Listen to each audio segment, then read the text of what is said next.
یا ایھا الذین آمنوا اذا قمتم الی الصلاۃ فاغسلوا وجوہکم وایدیکم الی المرافق وامسحوا برؤوسکم وارجلکم الی الکعبین۔ اللہ تبارک و تعالی نے قرآن مجید میں ارشاد فرمایا، یا ایھا الذین آمنوا، اے وہ لوگ جو ایمان لے آئے، اذا قمتم الی الصلاۃ فاغسلوا وجوہکم، جب تم کھڑے ہو جاؤ نماز کے لیے، فاغسلوا وجوہکم، اپنے چہرے کو دھو لو، وایدیکم الی المرافق، اور اپنے ہاتھوں کو دھو لو کوہنیوں تک، وامسحوا برؤوسکم، اپنے سر کا مسح کر لو، وارجلکم الی الکعبین۔ اب وارجلکم، اور اپنے پاؤں کو بھی کعبین تک۔ یہاں اختلاف ہوا، شبہ ہوا، بھائی پاؤں کا مسح کرنا ہے یا پاؤں کو دھونا ہے؟ ارجلکم کا تعلق وامسحوا سے ہے یا فاغسلوا سے؟ پیچھے اس میں دو قراتیں ہیں، ایک ارجلکم، دوسری قرات ہے ارجلکم۔ ارجلکم کی جو قرات ہے لام کے فتح کے ساتھ، یہ نافع اور ابن عامر اور کسائی اور حفص کی عاصم سے جو روایت ہے وہ لام کے فتح کے ساتھ ہے، اور جر کی باقی قرۂ سبا کی ہے۔ اختلاف ہو گیا اہل سنت اور اہل تشیع کے درمیان۔ اہل سنت پاؤں کے دھونے کے قائل، اہل تشیع مسح کے قائل، اور داؤد بن علی اور فرقہ زیدیہ میں سے ناصر للحق دونوں کے جمع کے قائل ہیں۔ وہ کہتے ہیں مسح بھی کر لو، دھو بھی لو، پاؤں کو دھونا بھی ضروری ہے، مسح کرنا بھی ضروری ہے۔ اہل سنت کہتے ہیں دھونا ضروری ہے، مسح ضروری۔ اسی طرح اہل تشیع کہتے ہیں مسح کرنا ضروری ہے، دھونا ضروری نہیں ہے۔ اب دیکھا جائے، جب قرآن مجید کی کوئی آیت جہاں وضاحت نہ ہو، کھل کر نہ ہو، تو ہم احادیث کی طرف کیا کرتے ہیں؟ رجوع کرتے ہیں۔ احادیث میں آپ صلی اللہ علیہ وسلم کا عمل کیا تھا؟ مسلم بخاری میں بہت سی احادیث، کثرت کے ساتھ احادیث موجود ہیں اہل سنت کی کتابوں میں کہ آپ صلی اللہ علیہ وسلم نے وضو کے اندر وضو کیا، وضو کا طریقہ سکھایا، تو وہاں پاؤں کے دھونے کا حکم دیا۔ اسی طرح روایت ہے الاستبصار کے اندر، جو مایاناز کتاب ہے اہل تشیع کی، جو لکھی ہوئی ہے ابی جعفر محمد بن حسن طوسی کی، جو 460 ہجری کے اندر جن کی وفات ہوئی۔ انہوں نے، یہ وہ قرب کا زمانہ ہے جس وقت کتابیں لکھی جا رہی تھیں، انہوں نے مولا علی سے ایک روایت نقل کی ہے، کہتے ہیں کہ جلستو، حضرت علی رضی اللہ عنہ ارشاد فرماتے ہیں جلستو اتوضا، میں بیٹھا وضو کر رہا تھا کہ فاقبل رسول اللہ صلی اللہ علیہ وسلم، آپ صلی اللہ علیہ وسلم تشریف لائے، حین ابتدأت فی الوضوء، جس وقت میں وضو کو شروع کر رہا تھا، تو آپ صلی اللہ علیہ وسلم نے فقال علی، میرے لیے ارشاد فرمایا، تمزمز واستنشق، آپ کیا کر لیں؟ کولی کر لیں اور ناک میں پانی ڈال لیں۔ ثم غسلت، پھر میں نے جب اپنا چہرہ دھو لیا، تو فقال یجزیک من ذلک، آپ صلی اللہ علیہ وسلم نے ارشاد فرمایا یہ کفایت کر جائے گا۔ فغسلت ذراعی، پھر میں نے اپنے دونوں کوہنیوں کو دھو لیا، ومسحت برأسی مرتین، پھر میں نے اپنے سر کا مسح کیا 2 دفعہ۔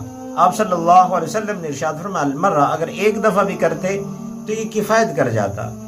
وغسلت قدمی، پھر ارشاد فرماتے ہیں کہ غسلت قدمی، حضرت علی رضی اللہ عنہ ارشاد فرماتے ہیں میں نے اپنے دونوں پاؤں کو دھو لیا، اپنے دو۔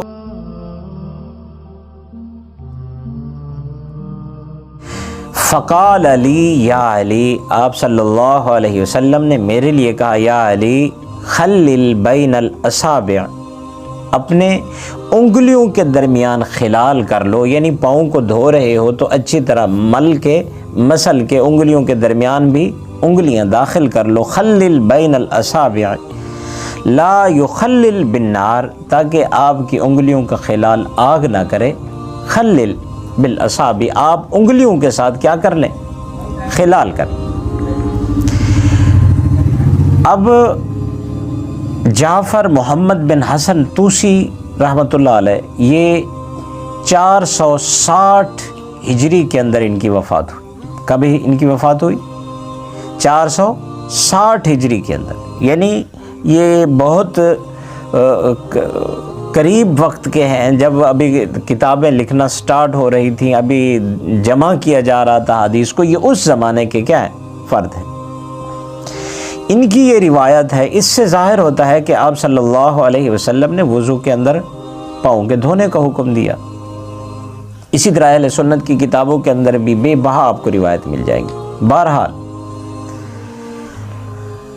اگر تو دیکھیے ارجلکم کا تعلق ومسحوا سے ہو یا فغسلوا سے ہو، ہم دیکھیں گے اگر ومسحوا سے ہے، ہم مان لیتے ہیں اس کا تعلق کس سے ہے؟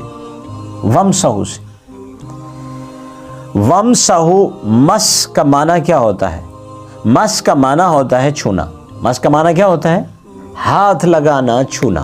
جیسا کہ امام شافعی رحمہ اللہ کہتے ہیں وَامْسَحُوا بِرُؤُوسِكُمْ، اگر آپ نے سر کو ایسے ہاتھ بھی لگا دیا بالوں کو تو آپ کا مسح کیا ہو جائے گا؟ ہو جائے گا، فرض ادا ہو جائے گا۔ اب اگر تو ارجلکم کا تعلق ہم مان لیں کہ کس سے ہے؟ وَامْسَحُوا سے ہے، تو وَامْسَحُوا کا پورا ہو جائے گا حکم کس طرح؟ پاؤں کو ہاتھ لگانے سے۔ جیسے ہی آپ نے پاؤں کو چھوا، پاؤں کو ہاتھ لگایا، ومسحوا مطلق آیا ہوا ہے، یا مجمل کہیں یا مطلق کہیں، آپ کچھ بھی کہہ سکتے ہیں۔ مطلق یعنی بالکل ہاتھ لگانے سے ہی حکم پورا ہو جائے گا۔ اگر تو اس کا تعلق کس سے ہو؟ فغسلوا سے۔ جب آپ پاؤں کو دھو رہے ہوتے ہیں تو آپ پاؤں کو دھوتے وقت پاؤں کو مس کرتے ہیں کہ نہیں کرتے؟ پاؤں کو مس کیا جاتا ہے دھوتے ہوئے کہ نہیں کیا جاتا؟ جب پاؤں کو مس کیا جاتا ہے دھوتے ہوئے تو اگر تو اس کا تعلق ومسحوا سے ہوگا تب بھی آپ کا وضو ہو جائے گا، کیونکہ آپ نے دھوتے وقت پاؤں کو مس کر لیا۔ باقی وہ یہ انگلیاں پھیرنا یہ طریقہ تو آپ قرآن مجید میں بھی نہیں ہے نا۔ قرآن مجید میں تو اگر اس کا تعلق ارجلکم کا تعلق مان لیتے ہیں کہ اس کے ساتھ ہے ومسحوا سے ہے، تو مس کا معنی چھونا ہوتا ہے، ہاتھ لگانا ہوتا ہے۔ آپ غسل کے درمیان میں اپنے پاؤں کو ہاتھ لگا رہے ہوتے ہیں تب بھی اس کا حکم کیا ہو جاتا ہے؟ پورا ہو جاتا ہے، آپ فرض پر عمل کرنے والے ہو گئے۔ اگر تو میں صرف مسح کر دوں، اس کا تعلق کس سے ہوا؟ فغسلوا سے ہوا۔ ہر آدمی یہی چاہتا ہے نا کہ میرا پورا وضو پورا ہو جائے، باقی اس میں کوئی یہ اختلاف کی مین وجہ یہ اختلاف نہیں ہوتا، اصل میں یہ اپنی رائے ہوتی ہے۔ ہم نے اسے اختلاف بنایا ہوتا ہے، مجادلہ بنا دیتے ہیں، پھر اسے فرقے کھڑے کیے جاتے ہیں انہی بنیادوں کے اوپر۔ حالانکہ یہ اختلاف اس لیے ہوتے ہی نہیں ہیں، حالانکہ وہ صرف یہ ہوتا ہے میں اسے صحیح سمجھتا ہوں، میں اس طرح سے سمجھتا ہوں۔ سمجھنے سے اس کی اپنی رائے ہوتی ہے، میں اس کا دشمن نہیں بننا نہیں چاہیے ایک دوسرے کا۔ اب دیکھیے اگر تو اس کا تعلق کس سے ہے؟ فغسلوا سے ہے، تب آپ ومسحوا کر رہے ہیں تو آپ نے فغسلوا پر عمل نہیں کیا، آپ کا وضو کیا رہ جائے گا؟ ادھورا رہ جائے گا۔ اگر اس کا تعلق ومسحوا سے ہے، دھوتے ہوئے آپ نے پاؤں کو مس کیا تب بھی آپ کا وضو کیا ہو جائے گا؟ مکمل۔ تقاضا یہ ہے احتیاط پر عمل کیا جائے۔ کس پر عمل کیا جائے؟ احتیاط پر۔ احتیاط اسی میں ہے کہ جب آپ دھوئیں گے، آپ مس کریں گے، تب آپ دونوں حکموں پر عمل کرنے والے ہوں گے، ومسحوا پر بھی فغسلوا پر بھی۔ اگر تو اس کا تعلق ومسحوا سے، تب بھی آپ نے احتیاطاً ہاتھ لگایا ہوا ہے، پاؤں کو مس کیا ہے، رگڑا ہے پاؤں کو۔